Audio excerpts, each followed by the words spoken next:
Welcome back.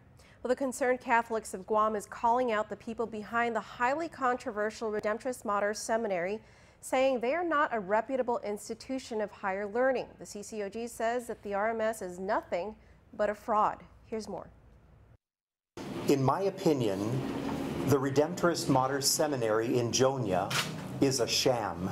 CCOG Vice President Andrew Camacho called for a press conference today to call out the people who run the Redemptoris Seminary, going into detail as to why they believe the RMS should be shut down. This actually poses a danger to the people of Guam. Without proper screening, there is an increased potential to admit seminarians with psychological problems. This is because, Camacho says, there are no clear qualifications or screening for incoming seminarians. Camacho quotes what he calls a reliable source who has knowledge of the inner workings of RMS organization. Quoting here, "As for the visiting professors, at best, most could be considered as lecturers or seminar givers, but certainly not visiting professors, since many of them do not even teach in another place of learning. What was sold to the faithful of Guam as a place of higher learning is basically a fraud, because our Archbishop, Anthony Apron, did not require them to be well educated. He only required them to be neo-catechumenal."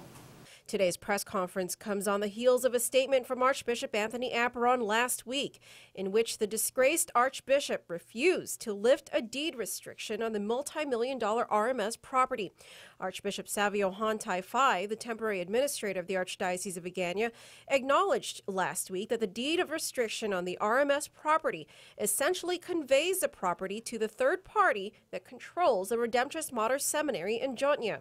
Archbishop Han also announced that Archbishop Apron had defied Pope Francis's orders in 2015 to lift the deed restriction on the property.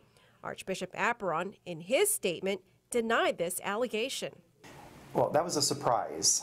When I wasn't expecting that Apron would submit any kind of statement. And basically his statement contradicted what Archbishop Han has said, and basically it contradicts what Rome has said. So it's just a kind of a shock to hear that statement. So it's his word against Yes. Rome. Yes. Camacho says the CCOG will not stop their campaign until the 3 R's are achieved: return, restore, and resign. Return the RMS property, restore 2 beloved priests, and for Apron to resign. You can read Camacho's full statement online at pacificnewscenter.com.